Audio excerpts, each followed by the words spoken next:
I was with some people from Chelsea TV that the three at front already played, Pulisic, Havertz and Ziyech, and they are in a good form and good enough to trouble the Lille defense. And it doesn't really matter. In fact, they want Chelsea to have results, and it's what all matters. And who plays, they don't really care as long as the team is good enough and effective and win games.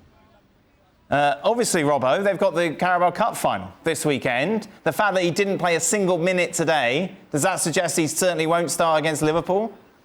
I don't think he will, because Havertz came in and I thought played well, particularly in the first half. He made some good runs. He got on the end of a couple of crosses. He scored his goal as well. He had a couple of other shots on goal. So Lukaku's just not playing well enough at the moment. He's not touching the ball. They're not getting it into him. He's not making the right runs to receive it. So although I'm not a big fan of Havertz, I thought he was good today and deserves to stay in the team. Timo Werner came on. I don't think he's done quite well enough. So Ziyech got injured, so they might have to change one or two things. But the team that they put out today was good enough to be a very good Lille side. Maybe they're resting him, Stevie, for the weekend. I wouldn't think so. I think his only chance is those knocks that the front guys picked up. Right. Because, listen, we're nearly in March. You're going to have to stop changing all the time. I can't remember the last time they had a settled team. And I believe that the team he put out tonight, I think he believes, certainly the front line, is the best they've got right now. Right. And so you have to play them in the cup final. You have to play this front three. And you have to leave them. And you have to let them get together and get some form together. And you have to get the team settled down and forget about whether Lukaku or anybody else might be feeling sorry for themselves. As Frank said, they don't care at Chelsea. It's about winning. Yeah. And that's the truth at the end of the day. It's about winning the game. And if you play Lukaku for any other reason than somebody being injured, then you're not doing the right thing for the club. That makes sense, Craig? You can't play in a cup final that is going to be 8 days after such an abysmal performance. It just can't happen, especially not after, unless, as Stevie said, they've got all these bumps and knocks and there's fitness issues. But there's just no way in the world that the manager tried to, and he actually probably made it worse by his press conference. Yes. Not laughing, but he's trying to sort of shield him a little bit, but it's impossible. Those stats are just impossible to shield. There's no way. There's no way in the world a professional player. We talked about this on Saturday on the show. Stevie and I were talking earlier. You could run about, somebody could make a bet with you that you couldn't have 4 or 5 or 6 touches, and you could run about and try and avoid it, and probably end up having those touches. Right. So there's no way in the world that he's going to play. And I tell you what, maybe it's better for Chelsea to have a more mobile front line that moves around a little bit more, rather than a big solid striker that whoever plays, be it Konate or Matip and Van Dijk, will just face up to. Right. I think the fact that Chelsea might have a bit more movement there gives the Liverpool backline a wee bit more to think about. So I would be surprised if it's anything other than what we saw today. Let's talk about the players who did play today in a little more detail. Frank, how impressed were you with Christian Pulisic?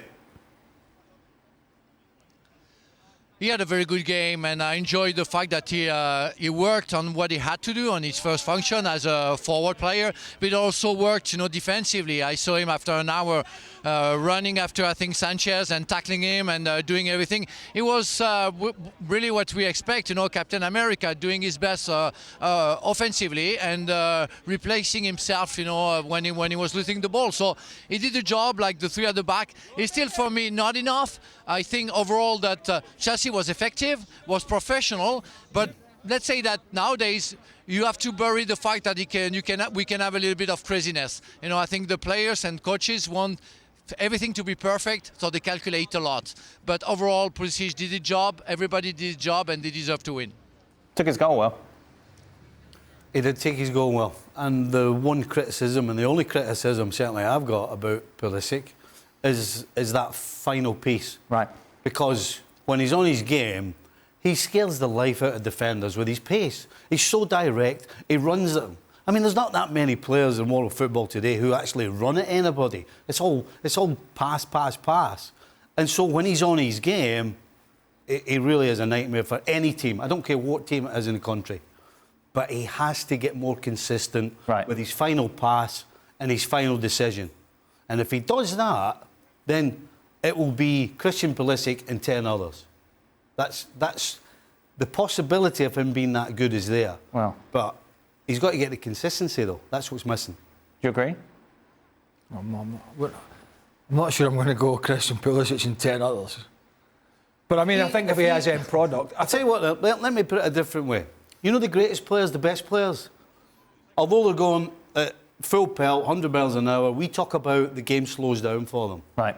And that's why they can make a better final pass and a better final decision. So the bit for me that he's missing is when the game slows down for them, because now you're not sure whether the pass or the decision is going to be the right one. It's too inconsistent. I'm just saying, if he can get that part, you don't want him running at you, Craig. You don't. No, I think if he can add, obviously, the end product, he's going to take away this angst that he's going to be the one to be left out. Right. He's going to be the scapegoat. He's going to be the guy. And we've seen people moaning about it. Oh, why is he getting moved position? Why is he getting done this? If he can cement consistent performances with end product, then the chances of him getting shunted around or put on the bench, apart from the odd rest, are slim. Right. But it's up to him. And, you know, this has been, the last couple of games in particular, have been a starting point, and that goal is going to be a big help.